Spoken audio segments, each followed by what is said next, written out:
বাসন্তীর ছবি রাখলাম, যেখানে শুনানি কেন্দ্রে তাণ্ডবের ছবি এবং জানি রাজনৈতিক চর্চাও একেবারে তুঙ্গে। তবে শুধুমাত্র ফারাক্কা, চাকুরিয়া কিংবা বাসন্তী নয়, সন্দেশখালীতেও একই রকমের তাণ্ডব চলল। এসআইআর এ আইন শৃঙ্খলা রক্ষায় সুপ্রিম কোর্টের কড়া বার্তার পরেও এই তাণ্ডব চলল সেখানে। এসআইআর শুনানিতে হয়রানির অভিযোগে বিডিও অফিসে তাণ্ডব চালানো হয়। রশিদে কন্টেন্ট নট ভেরিফাইড লিখে দেওয়ার অভিযোগে বিক্ষোভ দেখায় এলাকার মানুষ। নাজারতে 1 নম্বর বিডিও অফিসে ঢুকে তাণ্ডব চলে, টেবিল ভাঙচুর করা হয়, ভাঙা হয় কম্পিউটার, নষ্ট করে দেওয়া হয় গুরুত্বপূর্ণ নথি।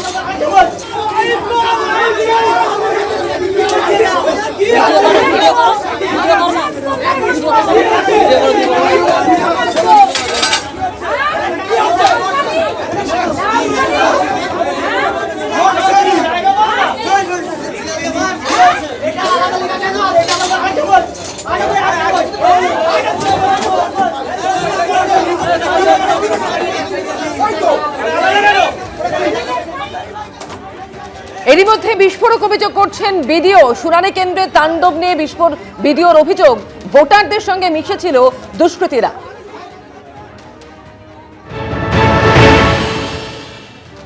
আমাদের হিয়ারিং চলছিল 53-57 পাটের হাটগাছি গ্রাম পঞ্চায়েতের। তো মানুষ যারা হিয়ারিংয়ে এসেছিল তাদের মধ্যেই কোনো দুষ্কৃতী নববর্ণ মানুষ হিয়ারিংয়ের সময় ভাঙচুর করেছে। আমার টেবিল থেকে শুরু করে আমার অফিসের কম্পিউটার, যেটা আমার মিটিং রুমে রয়েছে, এবং আমাদের হিয়ারিং অফিসার, আমারই নিজস্ব হিয়ারিং ছিল, মাইক্রো অবজারভার ছিল, তাদেরকেও থ্রেট করা হয়েছে। সো কিন্তু আমাদের হিয়ারিং এখন চলছে এবং আমরা আবার লাইন করেছি এবং আমার ঊর্ধ্বতন কর্তৃপক্ষকে জানিয়েছি। আমার থেকে ওসি সাহেবও এসেছিলেন এবং পুলিশ ফোর্স ছিল, লাইন করে ঠিকভাবেই হিয়ারিং হচ্ছে। কেন ভাঙচুর করলেন জানি না, মানুষের কী হয়েছে এটা তো আমাদের জানার নয়। আমরা তো মানুষকে সবসময় সাহায্য করার চেষ্টা করেছি এবং দ্রুতভাবে হিয়ারিং করার চেষ্টা করছি। কারা করেছে যদি একটু বলেন। মানুষ তো আমরা তো চিনি না সেভাবে মানুষকে। 53-57 বুথেরই এরা ছিল, তার মধ্যে কোনো দুষ্কৃতি থাকতে পারে, হিয়ারিংয়ের মধ্যে তারা মিশে এসেছে। সন্দেশখালীর শুনানি কেন্দ্রে যেভাবে তাণ্ডব চলেছে সেই ছবি আপনারা দেখতে পাচ্ছেন, অর্থাৎ একের পর এক শুনানি কেন্দ্রে এই তাণ্ডব নিয়ে রাজনৈতিক সংঘাত চরমে পৌঁছেছে।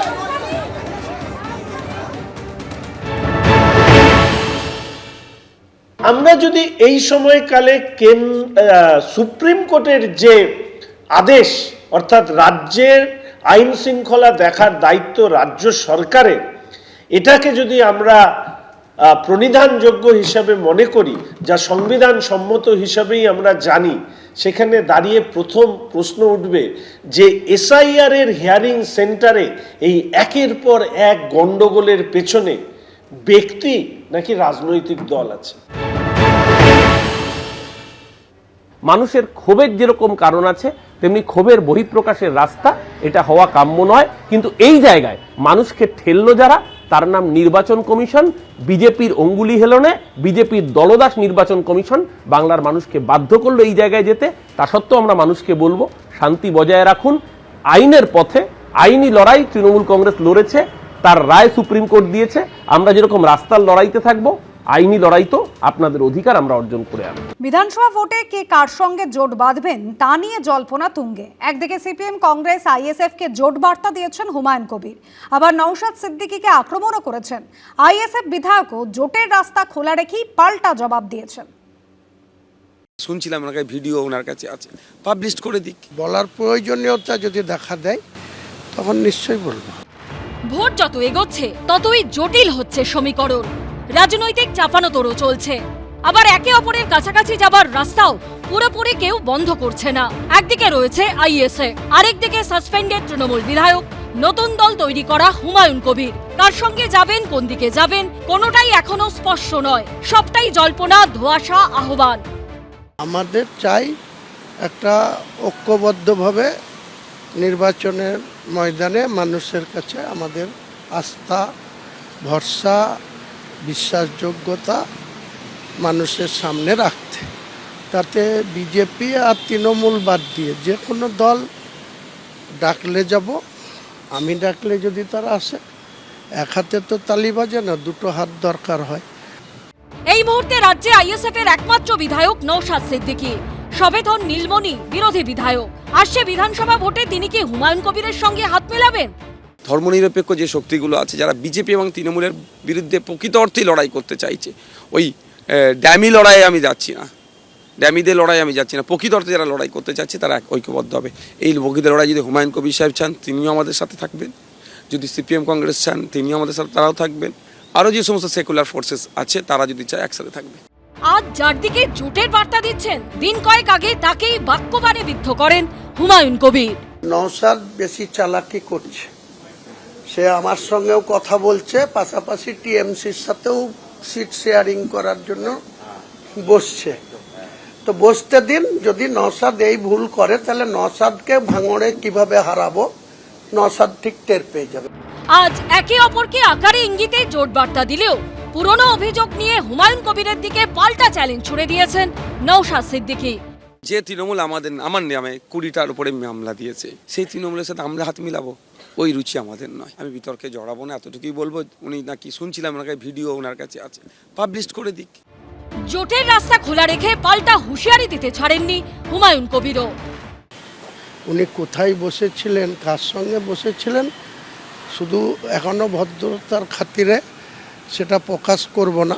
সব কিছুর একটা শালীনতা বলুন বা রাস্তা দরজা খোলা রাখলে কোনো কারণে তাদের সঙ্গে রাজনৈতিক সৌজন্যতা দেখানোর জন্য করছি না। বলার প্রয়োজনীয়তা যদি দেখা দেয় তখন নিশ্চয়ই বলবো। কথায় আছে, রাজনীতি বরাবরই খামখেয়ালি, স্থায়ী বলে কিছুই নেই। কখন কে কার হাত ধরে আর কখন বাহুবলীর কাচাপ্পার মতো পেছন থেকে তলোয়ার ঢোকায় কে জানে। আইএসএফ এর সাথে যখন আমাদের বোঝাপড়া হয়, তখন বোঝাপড়াটা এই ভিত্তিতেই হয়েছিল যে আইএসএফ এর যা কর্মসূচি আমরা দেখেছিলাম, বামফ্রন্টে যা মিটিংয়ে কথা হয়েছিল, তাতে বামফ্রন্ট যে ধারায় লড়াই করে এসছে এতদিন, আইএসএফও গরিব, শ্রমজীবী, প্রান্তিক মানুষ, মহিলাদের প্রশ্নে একইভাবে লড়াইটা করেছিল। আরও কেউ যদি সেই একই বিকল্প কর্মসূচি নিয়ে হাজির হন, তৃণমূল বিজেপির বিরুদ্ধে লড়াই করার কথা সোচ্চারে ঘোষণা করতে পারেন, তাহলে তাদের সাথে বামফ্রন্টের কথা হতে পারে, কোনো অসুবিধা নেই। পশ্চিমবঙ্গের রাজনীতিতে কোনোভাবে এইরকম হঠাৎ গজিয়ে ওঠা রাজনীতির কোনো প্রতিফলন ভোটে হয় না, আগেও হয়নি, এবছরও হবে না। সমস্ত খুচরো খুচরো ছোটোখাটো দল এবং যারা শূন্য হয়ে গেছে তাদের সঙ্গে মিলেজুলে কিছু একটা মিলিজুলি একটা ঘোট পাকলো, তাতে কিচ্ছু এসে যাবে না। ইলেকশনে, সামনের নির্বাচনে কোনো রকম প্রাসঙ্গিকতা এদের দেখা যাবে না। হুমায়ুন কবির শেষ অবধি কার সঙ্গে হাত মেলাবেন? আদৌ কি তাদের তৃণমূলের সংখ্যালঘু ভোটে ধাক্কা লাগবে? তাহলে কার লাভ, কার ক্ষতি? এই মুহূর্তে এই রাজ্যের একমাত্র বিশ্বাসযোগ্য বিরোধী বিকল্প হচ্ছে ভারতীয় জনতা পার্টি। মানুষ এই বাইনারি ঠিক করেছেন। এই বাইনারির বাইরে যারাই ভোটে দাঁড়াবেন বা মানুষকে ভুল বুঝিয়ে ভোট কেটে বিজেপিকে হারিয়ে বেকার রাস্তায় তৃণমূলকে জেতানোর চেষ্টা করবেন, তারা আসলে তৃণমূলের হয়ে খাচ্ছেন। তারা তৃণমূলকে আবার নবান্নে দেখতে চান। বিধানসভা ভোটে কি নতুন কোনো সমীকরণ দেখতে চলেছে রাজ্য? উত্তর মিলবে কয়েক মাস পরে। কৃষ্ণেন্দু অধিকারী, ঐশী মুখোপাধ্যায় ও দীপক ঘোষের রিপোর্ট, এবিপি আনন্দ। এবিপি আনন্দ, এগিয়ে থাকে, এগিয়ে রাখে।